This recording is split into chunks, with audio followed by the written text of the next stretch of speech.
Perfect. And so right now we've got our next speaker ready on the line. Very excited to hear from her.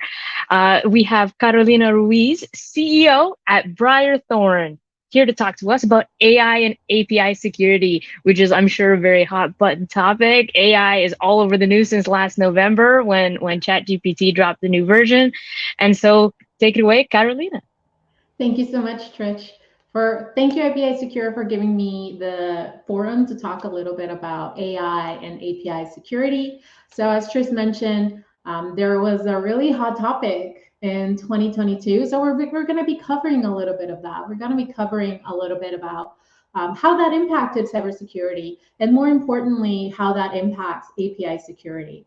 So let's get started, and bear with me. So let's get started real quick with the presentation. So a little bit about me. Who am I? My name is Carolina Ruiz. I am the CEO of Brier Thorn. We are a managed service practice. We focus on security, all services, SOC, pen testing, all that good stuff. I actually started as a project manager at the company and have had the opportunity to move into the compliance sector, being a lead auditor, and also moved into SOC operations and penetration testing. So I did have the opportunity within Brier Thorn to kind of taste a little bit about every single faction of security, which is really exciting and really has allowed me to have different perspectives. So that is a little bit about me. I won't bore you with that, so let's just get straight to it. So let's talk about artificial intelligence in cybersecurity. Now, I did add a meme because I figure most cybersecurity presentations do have one, either this or cats. So I figured, saw this meme and thought it was very pertinent for the presentation. So essentially, what I want to talk a little bit about is how this launch for OpenGPT, kind of ChatGPT, kind of changed a little bit on the perspective. So if you recall, OpenAI released ChatGPT, and sorry, I'm just kind of stuck with OpenAI. So ChatGPT, they kind of released it in November last year. And if you follow the news, follow social media, it was a very big boom. For us in cybersecurity and probably in IT, we've already been kind of exposed a little bit to machine learning, to AI as part of the technology. But what really happened here is that starting November 2022, AI really became publicly available. It became something that a user can leverage and use, and it was tangible for them. So how does this affect cybersecurity? I mean, ultimately, the platform was really created to provide assistance and for the user, right? So we could do anything from writing code to understanding complex subjects and everything while we're chatting with the chatbot, essentially, right? So it's really cool way to get to know a little bit about it. But as we kind of progress in the usage of it, something that did come up is concerns around cybersecurity, is particularly in the research community. And the reason behind that is if you kind of go into it, and I think it's a concern, not just for cybersec, but in other areas, but we don't need to get into that just yet. But essentially, what researchers were noticing is that you could go ahead and start doing chats with the chatbot and essentially start writing code. And that could potentially lead to a user with low skills writing a script for something that could be leveraged in a malicious way. And really what it comes down to is how we use it, right? And this is for every tool. And I'll talk a little bit about an example for this. As part of a research project, a couple of researchers noticed that there were a lot of these users leveraging the chatbot and ultimately coming up with tools that could be weaponized. And one of these examples is, I believe the user was USDOD, if I'm not mistaken, and he or she posted a Python script that was created just by this conversation that they had with ChatGPT. And it leverages basically some encryption algorithms, like I think it was Blowfish and Twofish. And essentially the purpose of the script was to encrypt and decrypt files. Now, is that malicious or nefarious by itself? Of course not. It's not. However, in the wrong hands, that could be particularly easy for someone, an attacker perhaps, to weaponize this, and boom, you have your new ransomware. Now, the reason why this is interesting, or why I'm bringing this up, is that this particular user actually did not have any previous experience in writing scripts. So if I were to, let's just say, someone that never written code, never really written a script, can leverage this tool to generate that, that's where the concern comes from. What happens, or the concern in the community is that you're essentially broadening that tool, broadening kind of the spectrum for low skill attackers to potentially get their hands on malicious malware, software, scripts, you name it, it could happen. Now, furthermore, I mean, I think we can all kind of attest to this. This has happened in the past, right? When we come up with a tool, it's something that could be leveraged, or it's probably leveraged for, let's just say, protection, or it's just advancement. However, you can leverage it also for malicious intent. Now, talking a little bit more about this subject, there was a really good research from Checkpoint.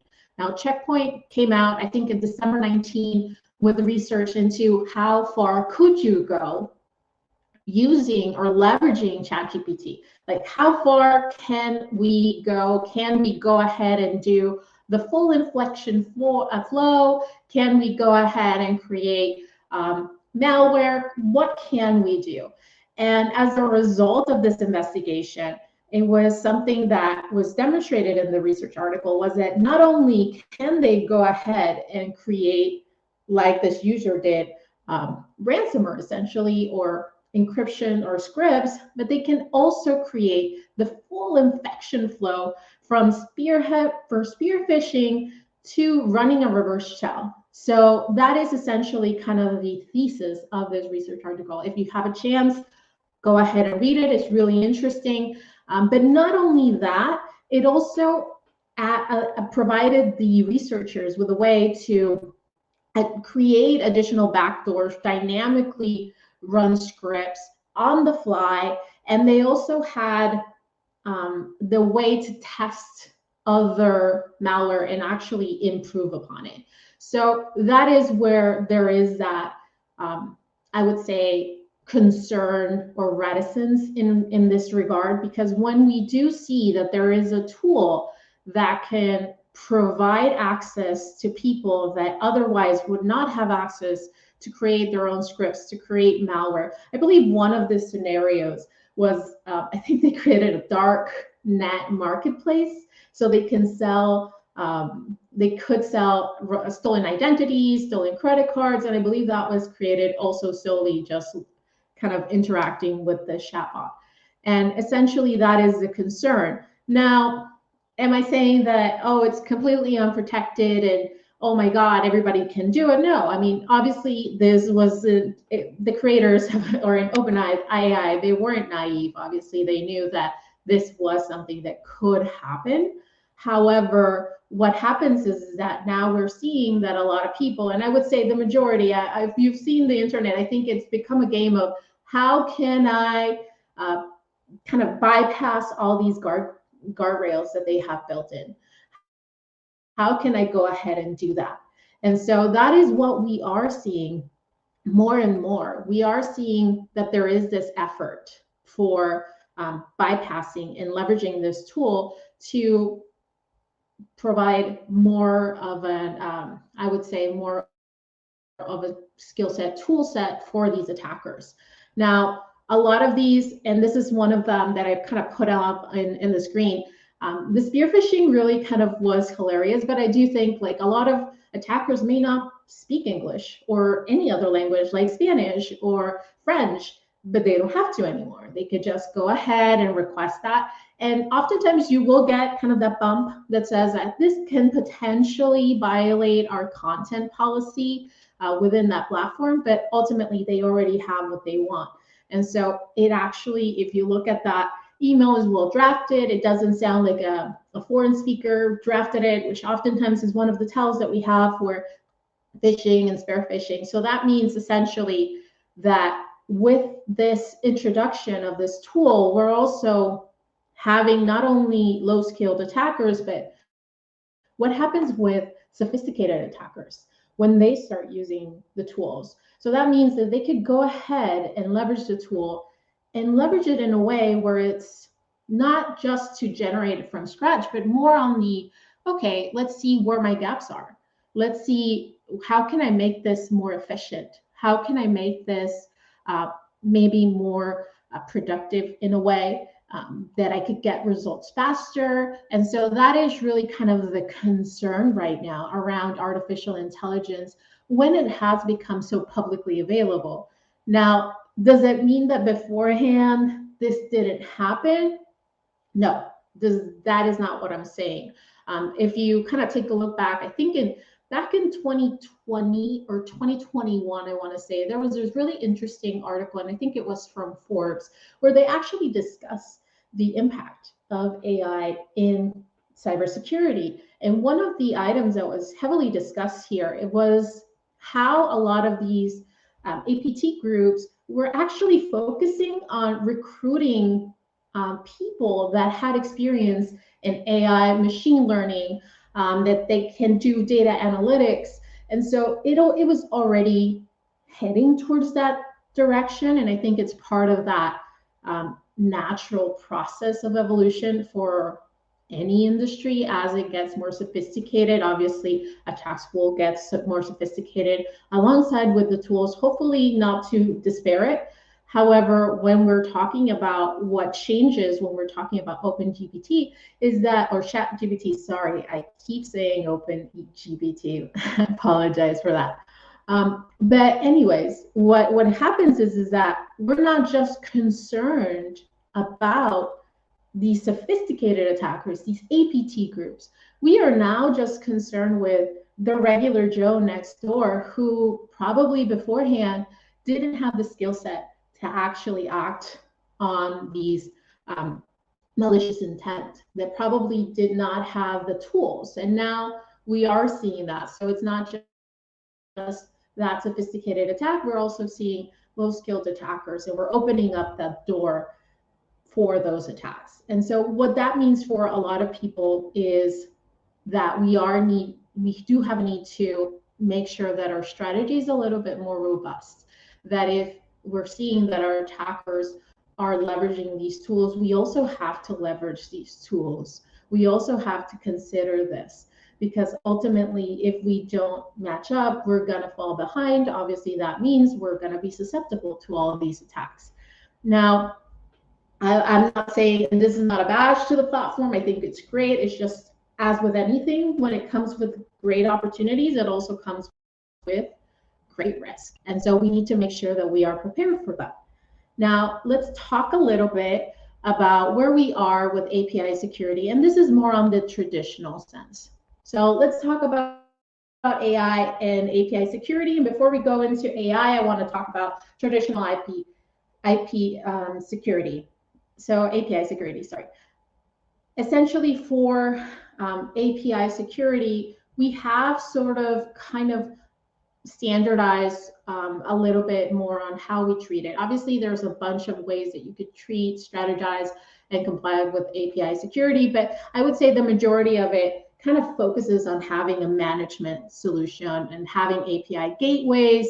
And essentially, those are all rule-based and policy-based security checks that either you perform them statically or you perform them dynamically. Essentially, that's kind of what we see across the board, right? So we've talked a lot, and I'm sure that a lot of the speakers will talk a little bit more on API gateways, and they'll talk a little bit more on kind of robust solutions. But for the purposes of this talk, I'm just going to kind of go over what we have seen and what we are seeing. So a lot of what happens with API management solutions, particularly API gateways, is that when we do have the static security checks, obviously those are independent of what we are receiving as far as request data. And generally what happens when we are doing this is that we we're looking at the data through a set of predetermining policies. So API gateways do generally have some security scans to prevent attacks, such as like SQL injection, parsing attacks, expansion attacks. There's a bunch of them. It's schema poisoning and all that good stuff. And the thing about static checks is that ultimately what we are doing is we're trying to check all the information as regularly, but it also requires quite a bit of overhead. So that is something that we should take into account. And there are some gaps, which I'll talk about later on. But the same goes with dynamic. So if static is just independent of the request volume, dynamic really kind of scans, continuously checking, verifying the factors. Often it does validate, it does involve validating request data against what we already have. Something to kind of talk a little bit about dynamic checks, I would say that it's an example of dynamic checks is token validation, anomaly detection, to some degree, throttling. They are heavily dependent on volume that is being sent to the API gateway. And so oftentimes there are dynamic checks that can occur outside the API gateway. However, for the purposes of this talk, we're just gonna globalize that. And then some examples that I would see a lot of it, I think the more common example that we would see is just throttling and rate limiting. So that is something that is critical for mitigating attacks, just so that, because if you're an attacker, you want to really read as much data as possible in order to gain access to that API. So throttling API requests, make sure that you keep track of the incoming requests during a specific time window. And you're blocking API calls when that request counts exceeds the allocated amount of time that you have set, which is where the policy-based, rule-based kind of strategy comes in place, right? So you go ahead and you establish what the normal pattern is. That will also establish a limit, and that's what the API is essentially working on. Now, with rate limiting, we can restrict the concurrent access for a particular service. So that is something to take into account. So we have those two, right? So we have static security checks, we have dynamic security checks, and then we have authentication, which I guess most of us are familiar with, especially in cybersec. So API gateways obviously require some authentication to make sure that it's a unique user.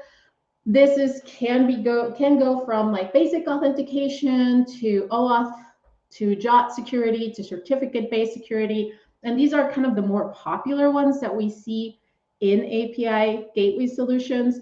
Now, there are some solutions that do offer an authentication layer that is a little bit more granular, but that definitely kind of involves a little bit more of XACML languages and all that good stuff.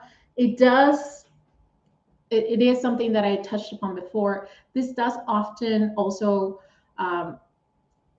does require a certain amount of resources, and especially the more complex that your infrastructure is, the more APIs that you handle, the more levels of access, obviously resources become a concern, or I would say more of something to take into account as far as the business side. So that is more talking on the management side, perhaps that they might do some pushback. Now, with that said, we talked a little bit, very high level of what we are seeing for a lot of these management solutions. So let's talk a little bit about the limitations. Now, with the current solutions, doesn't mean that they don't work. That's not what I'm trying to say. But as with everything, there will be some gaps.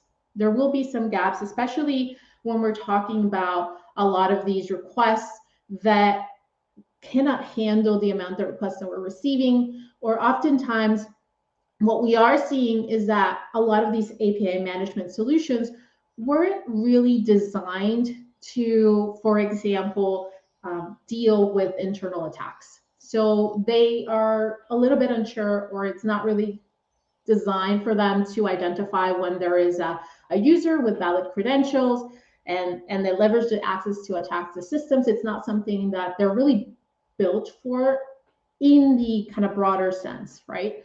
And then when we, for example, if we have a very complex scenario where we have multiple APIs, that we have multiple behavioral patterns, meaning, for example, we talked a little bit of throttling, and just overall just kind of basing that on the pattern. Oftentimes, if you do have different APIs that do have different patterns, then that becomes a little bit complicated to scale. But also that means that potentially you have to add more policies and more rules, and the cost of overhead to support this could be cost prohibitive for the majority of the companies. So there are a couple of limitations with this approach, and these are gaps. So when I'm talking about gaps, doesn't mean that means you should throw away your API management platform. That doesn't mean it doesn't work. What it means is that for us thinking about our current threat landscape, that means we need to think about, how am I gonna fill in these gaps? What can I bring in to diversify my strategy, making sure that I'm not putting all my eggs in a basket? This can be technology-based. In last year's talk, I talked a little bit about procedure-based, because that is also a big item that we should talk about, where it's not just all technology-based. There are some factors that you have to take into account as far as incident response, as far as training, as far as responsibility and delegation. We won't get into that in this talk, but something to take into account is that there is a variety of strategies, and I'm just focusing on the technology for this talk. Now, let's talk a little bit about using AI as a security layer. And this is kind of talking a little bit about what AI kind of promises in this, or how can it fill the gaps. Now, we talked a little bit and what we currently have for a security offering for anomaly detection.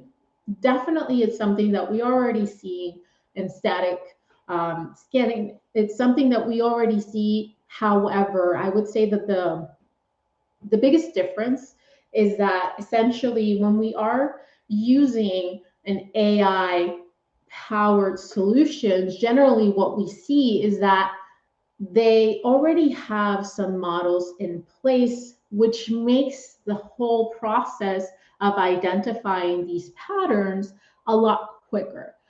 We would see oftentimes that there will be some detection of risk with traditional API solutions, but it doesn't necessarily mean that we're gonna do it real time. Oftentimes what we've seen in the industry is that you'll detect it and it'll be a couple of weeks after.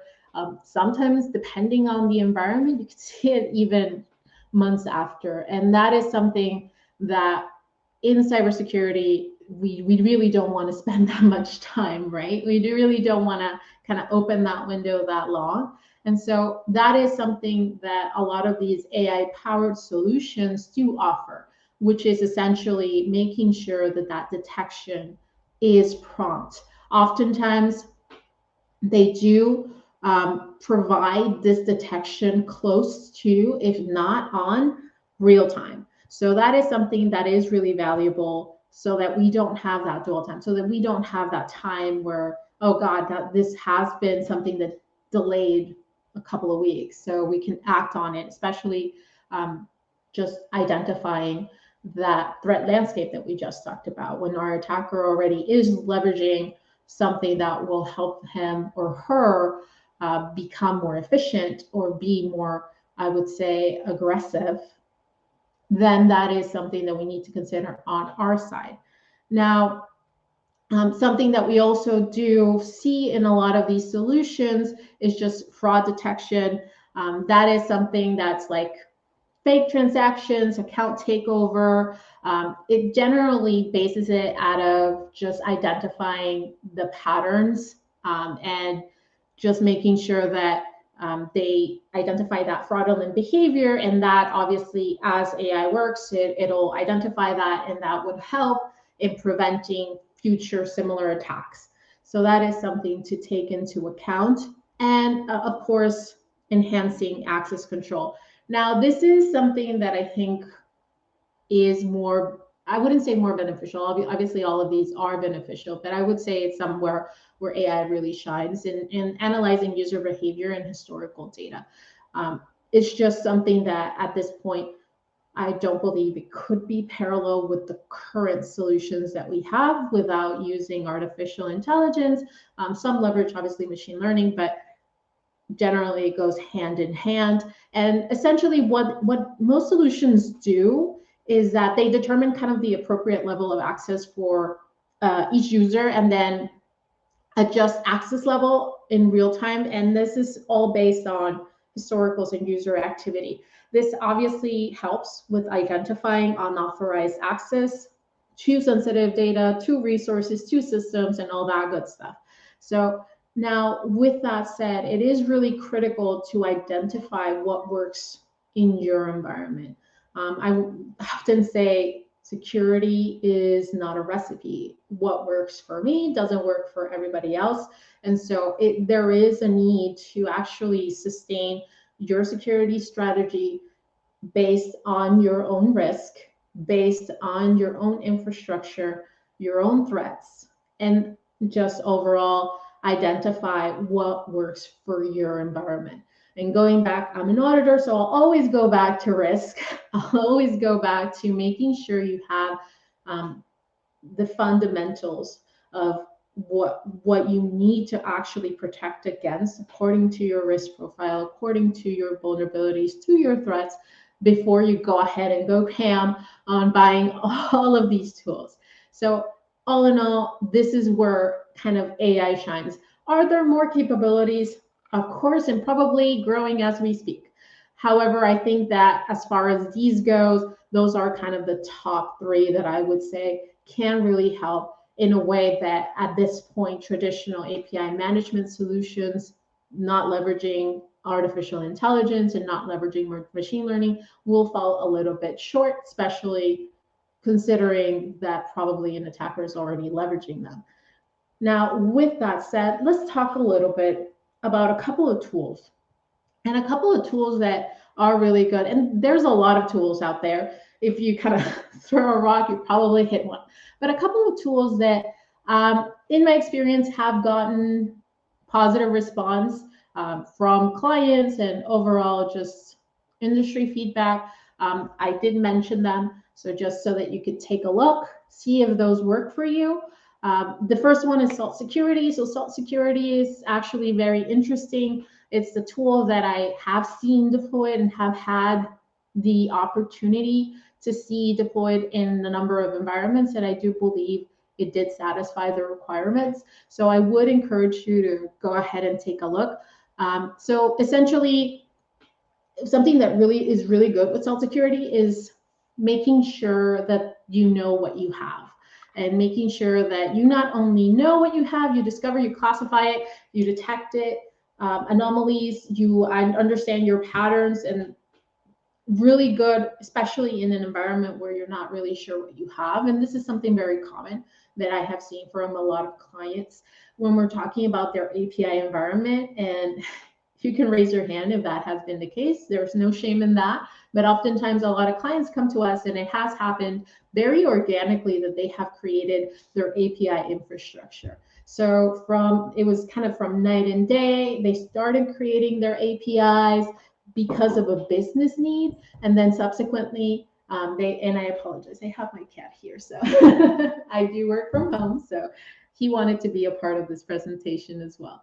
But as I was saying, a lot of the times it was very much organic, where there was a business case or there was something that the business wanted, and so it was created without actually having the infrastructure to support it. And so it's kind of developing as we go, and oftentimes it just got out of hand, and the control over what APIs, what they do, what their profile is something that is unsure. So I think Salt Security does provide a really good tool for those particular cases where you do want to identify what you have and how it works and how it talks to, and going from there.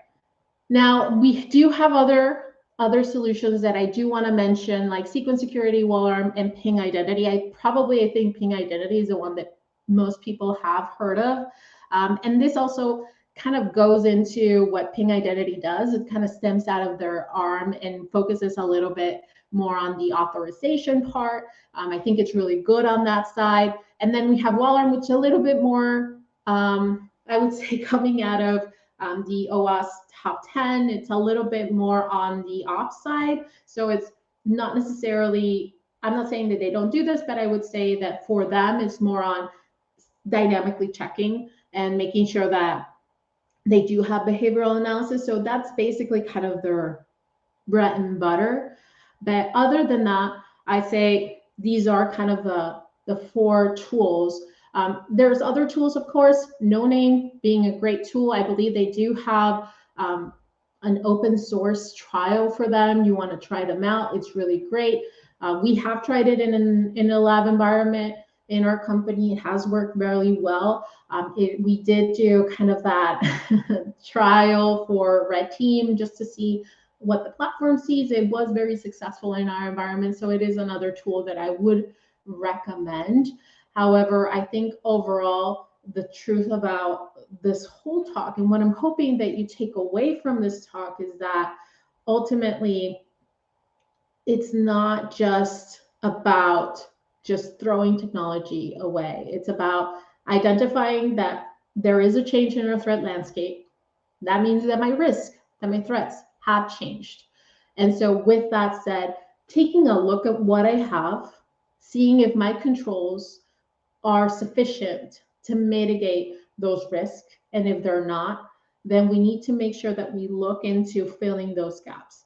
And so what I'm seeing in AI is if we are seeing a lot of these tools develop on our side, and we do see that obviously it's now publicly available, we need to make sure that we leverage these tools to make sure our strategies are robust, because otherwise your attacker is going to be driving a Lamborghini and you're going to be driving something like a 84 Toyota, and you're just not going to be able to keep up. So no diss against Toyota. That was my first car. But just as an example, they're going to be going much, much faster than you can go.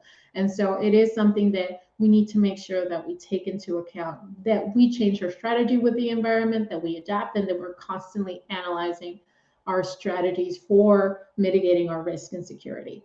So overall, those were the kind of all-encompassing subjects that I did want to kind of cover in my talk. I don't know if you guys have any questions at this point, Trish.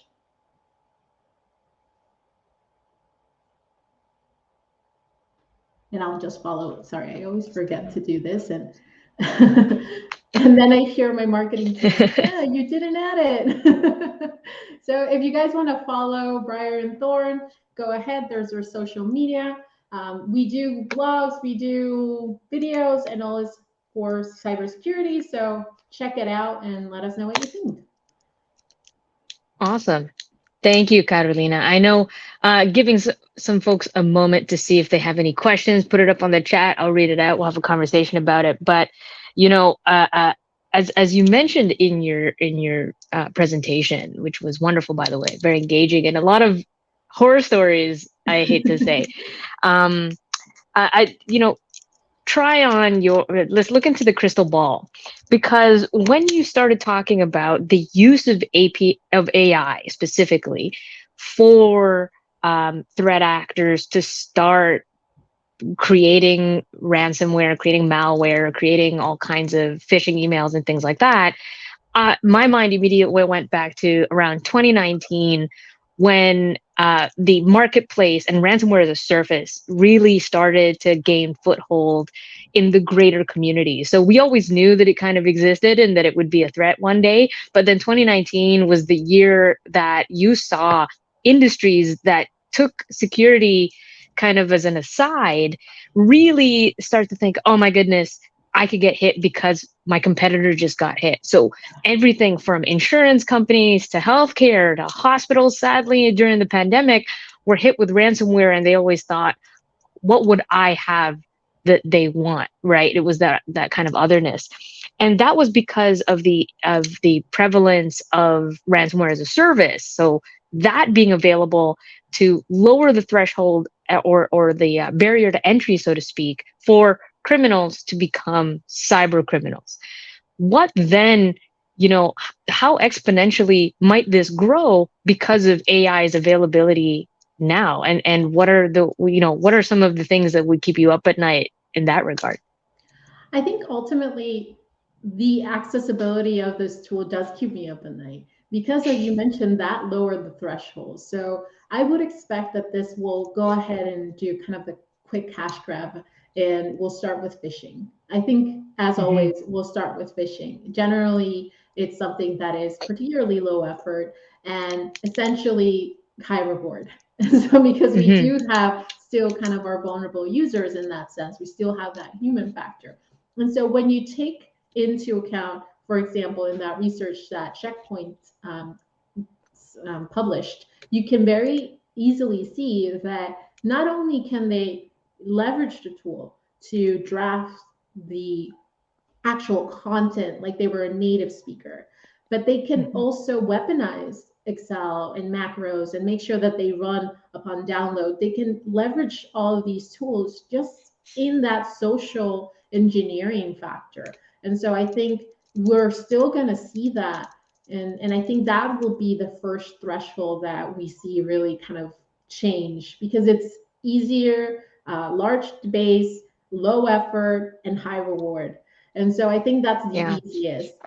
For other attacks, I think talking a little bit about ransomware attacks and talking a little bit about malware, I don't anticipate they'll grow as much as social engineering, but I do anticipate that they'll grow because essentially once you have attackers kind of flooding the space, that means that other attackers will move up to other vectors of attack, as it happens with business, right? And we do have to stop thinking about attackers as they are these hooded figures, and they're business. It's business. It's all business. And as it happens, when you essentially fill out, I would say an industry, let's just call it, or an opportunity, in this case, social engineering, you're gonna look for other options. And so that's what I see happening. It'll be a tiered effect.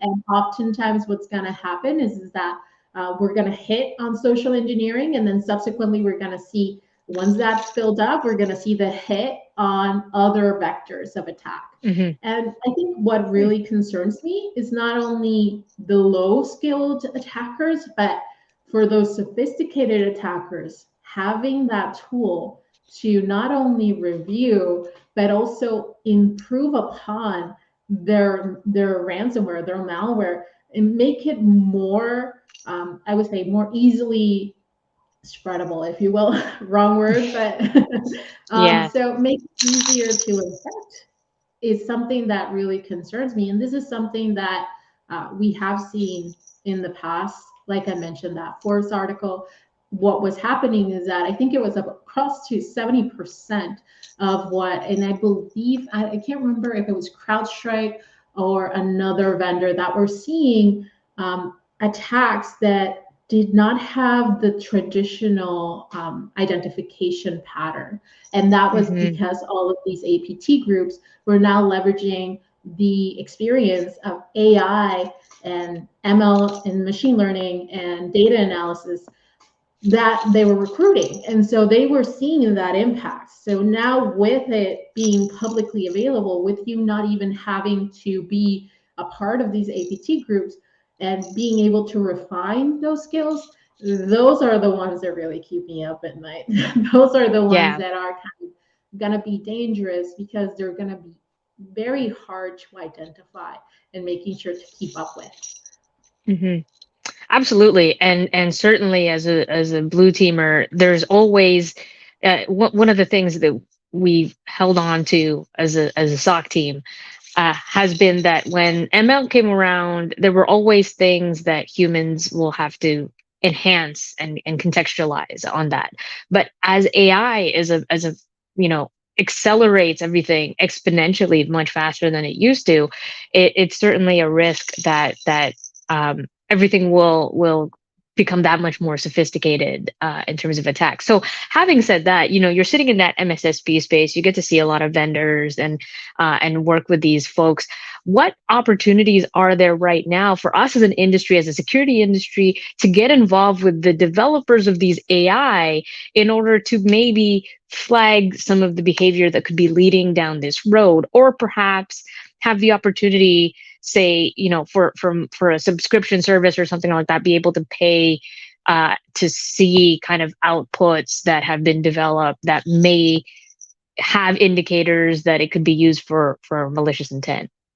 Yeah, and I think there is a big gap here. So there's a couple of things. So penetration testing wise, obviously that is something that I think it's a little bit more common that we do API focused, but that is not the rule. I would say that's more the exception. So I have a lot of clients that come in and they're still looking at the application-based penetration testing, and they have a very, very big footprint in API, and they're deciding to forego testing individual APIs. And that's something that we do need to start doing. Now, on the monitoring side, I think the other item that is really kind of a hot topic, especially for MSSPs, is talking about our infrastructure people. We do have these tools to actively monitor, to have SOCs, and not necessarily has it translated as well into the API security space. Is it possible? Yes, it is, but it is not something that is actively being offered. And so I do see that there is this gap where if you do have a large infrastructure, that we're able to monitor it and identify, look, this is a pattern anomaly. We need to kind of get on this, making sure that we detect real time as well. And I think with this increase in that automation and leveraging, our attackers are leveraging these tools, I think that would be critical for the space. Yeah, yeah.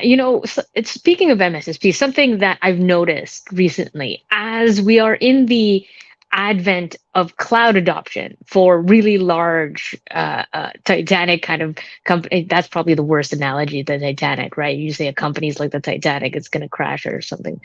But when you look at these really large organizations starting to adopt cloud, we started also to see MSSPs move to a cloud-focused monitoring service. Are we going to see that with API? Oh, I think we lost Carolina. Maybe the cat. Maybe it was the cat that kind of got to it. But let's see if she gets back to us. But something for the audience to think about. I know certainly that I've seen a lot more cloud-focused MSSPs joining the space and saying, oh, we're going to monitor only your Google or your Azure or your AWS cloud instance. Certainly something that the cloud vendors themselves might partner with some of these MSSPs to provide that service. So I wonder if that's something that's going to be, we're going to start to see a trend when API security really starts to take off. It only takes a couple of senior level executives to get really scared about an incident that happens to appear before that adoption becomes universal. And so unfortunately, I don't know that we are going to be able to get Carolina back. But for now, really appreciate everyone's participation in the chat. Certainly, please, let's continue this chat offline at LinkedIn. You can tag the conference with hashtag APIsecure 2023 and hit me up as well. I'm curious what your thoughts are on the questions that I've postulated today. We're going to pause right now, and so